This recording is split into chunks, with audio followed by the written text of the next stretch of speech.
Ask a bum. All right. You guys still confident in your O-line? Well, I don't know that I've ever... First of all, that must not be a you guys as in you, Corey, and Don, because I don't think you nor I have ever recently expressed some immense confidence in the O-line. Now, I ranked the offensive line, Don. I came out with my preseason, pre-camp offensive position rankings. And this will probably surprise you, but I had my offensive line, the Iowa offensive line, in dead last, 5th place out of 5 total offensive positions. I had receiver ahead of them. I had quarterback ahead of them. And that might be a little unfair. It's not like Iowa's gotten some great production out of receivers, but projecting forward, what I believe Tim Lester is poised to help with the most is the passing game. And I have not yet seen it proven to me that George Barnett and Kirk Ferentz can work together and get this line humming the way an Iowa offensive line is supposed to hum.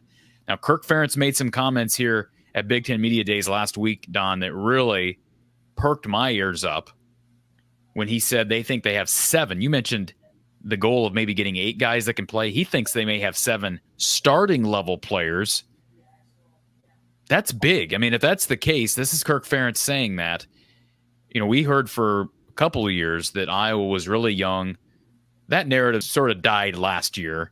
They still were inconsistent at best. What is your confidence level with those 7 guys and the offensive line as a whole? Well, it's higher than it was a year ago at this time, that's for sure. Because I do think the guys are conscientious. I've gotten to know some of them a little bit. I do think that the new offense is going to help them a little bit. I talked about being able to sustain those double teams a little bit longer, maybe, which gives us a chance to crease the defensive front a little more effectively, a little more consistently. So I'd like to believe that's all going to take place. The one thing we know, Corey, we're not going to have all 5 of them healthy all the way through. So that's why it's so critical to have more than 5, ideally 8. Unrealistic to maybe have more than 8 that can play winning football. We can put them in a game, but can you count on them to win against a decent opponent? And that's why it's so important to have a little bit of insurance. If you have 3 extra guys that are capable to be starters, then that's a good sign. Right now, it sounds like we're +2 right now. We're not +3. But maybe by the time camp ends, maybe somebody else can emerge as someone that we have that kind of confidence in. To me, the next step for those 6th, 7th, and 8th guys is do not be afraid to put them in the game. One of my frustrations, and I know we've talked about it in the past, if we're lucky enough to have a comfortable lead, then for God's sakes, put in the backup players. They need experience. We need to get the starters out. One of the greatest crimes in football is losing a key player when the game's already on ice. That's Absolutely. Silly. Get those key players out. I used to remind our coaches all the time, you're the same guy a week ago that was agonizing over who's 1 and who's 2.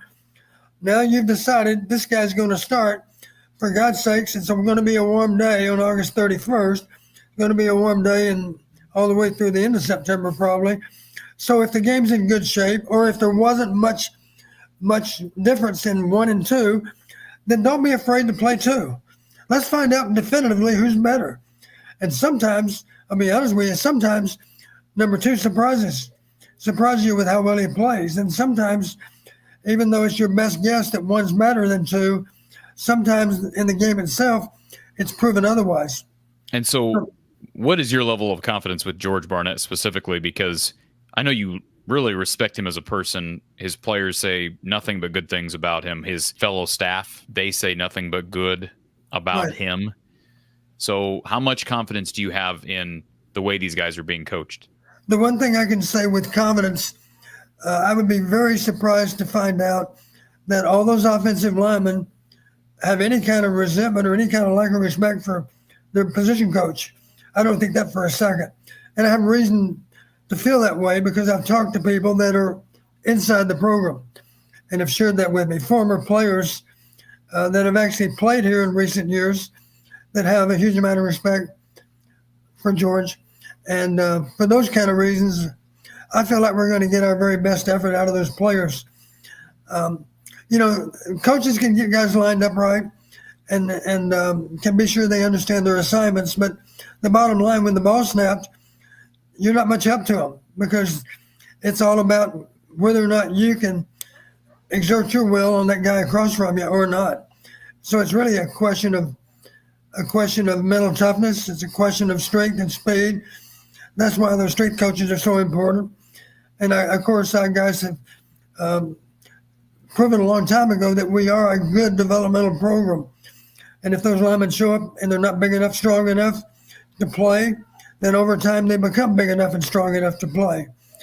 And obviously the guys we're talking about, Corey, that are going to be playing on game one, those guys have been in the program a while. They've invested a lot of time and energy in that weight room, and they should be ready to take on anybody and everybody in that early season. And then from there, of course, with a little bit of luck, they stay healthy and they get even better.